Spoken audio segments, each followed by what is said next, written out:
Dial 911. Tell the police to get up here quick. Somebody's about to get killed. And get your bus to school, you hear me? Yeah. All right.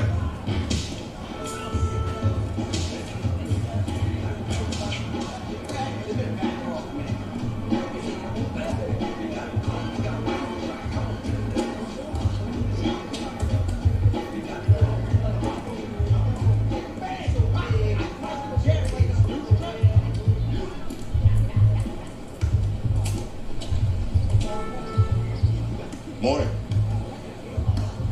Good morning. You having a nice day, sir?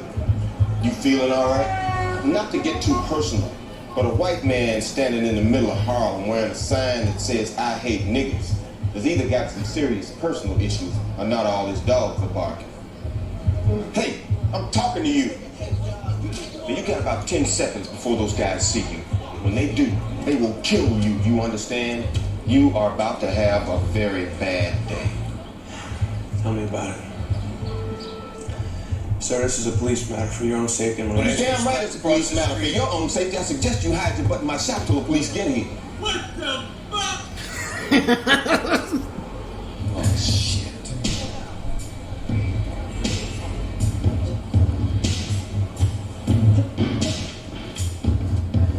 Listen, I'm a cop. What? I'm on a case. Somebody blew up on with tellers an hour ago. Did you hear about that on the news? Yeah. The same asshole that did that said, I gotta come to Harlem and do this, so he's gonna blow up something else. Do you understand? She said, I got a gun. You need to get across the street. You should get across the street. Start acting crazy, What? all right? Like Looney Tunes, you know, like Bellevue. He's sick. Friend of yours? He looked like a friend of mine. I think the dude just escaped from some hospital, you know? Like Bellevue. I am the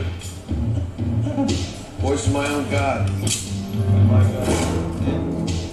Like Brandon, I have a bad headache, but she can believe me. I really do have a bad headache, though. I have a very bad headache, and my head is not.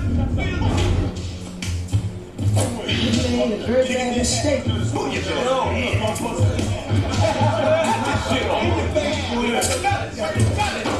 Nature boy here hates niggas. Now what are we gonna do about that? Oh shit! Back! Back up! Back the fuck up! Now!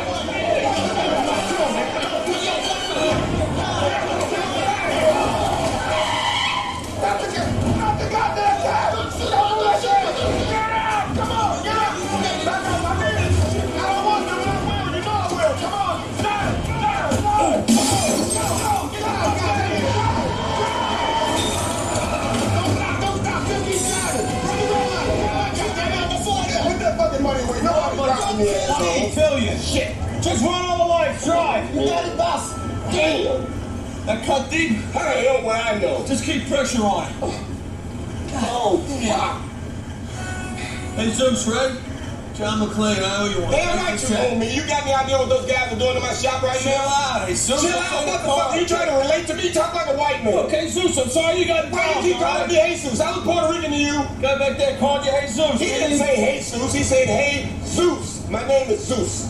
Zeus. Yeah, Zeus. As the father of Apollo, Mount Olympus. Don't fuck with me or I'll shove a lightning bolt up your ass. Zeus! You got a problem with that?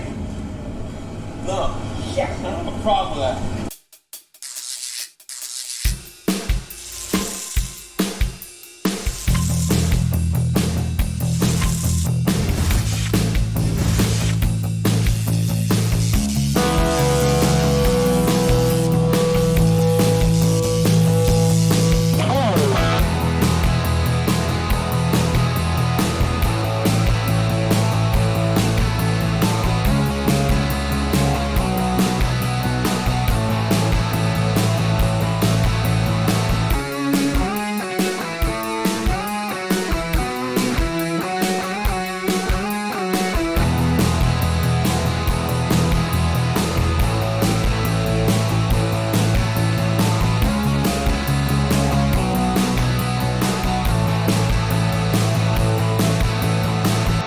What's up, ladies and gents? It's Cyberline coming back to you with another film review, and this time we're moving on to number 3 of the Die Hard. I'd say saga at this point. So,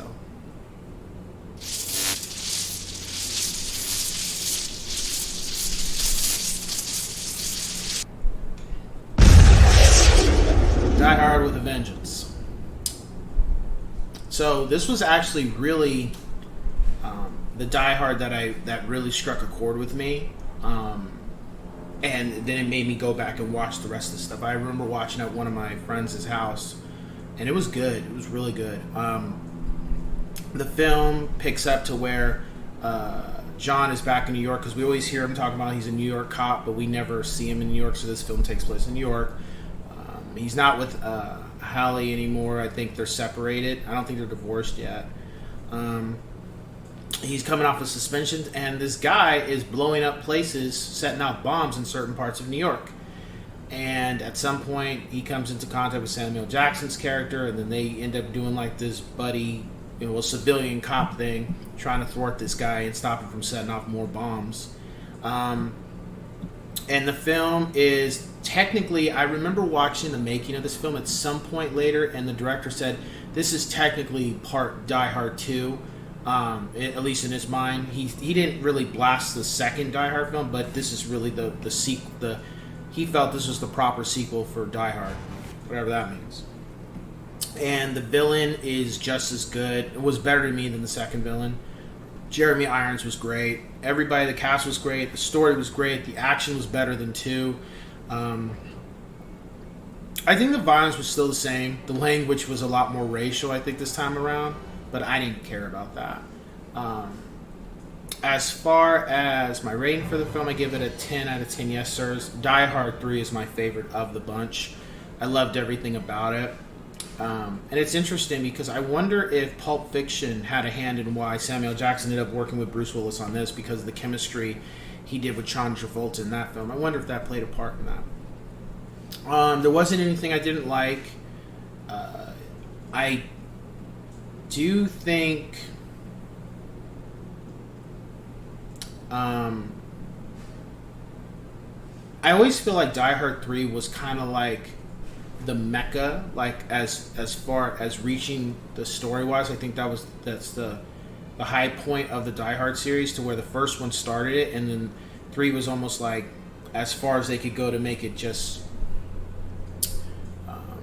as good. Because I'm not saying 5 it was an entirely different beast, but 4 had some strong elements, but it had some issues with it as opposed to 3. I think 3 was really a perfect film for the Die Hards. And the one thing I liked is that the women, but this was also in the other Die Hards, is that the women, and the one thing I like about the films I reviewed that I really enjoy is like when they have strong characters. They're not poorly written. They're not damsels in distress. They're not idiots. They're not buffoons. Especially if it's a comedy, that's different. But this was clearly not a comedy. Even the woman who didn't talk, her presence was very scary. Very. You do not want to mess with this chick. She just gave that vibe. And as far as the villain, Jeremy Irons, just how he portrayed himself was very calculating, very subtle, and he never did anything based off of emotion. Even at one point, when he had an opportunity to kill Samuel Jackson's character, they were just like, It was one of those things, and you could see that he was, even though he was,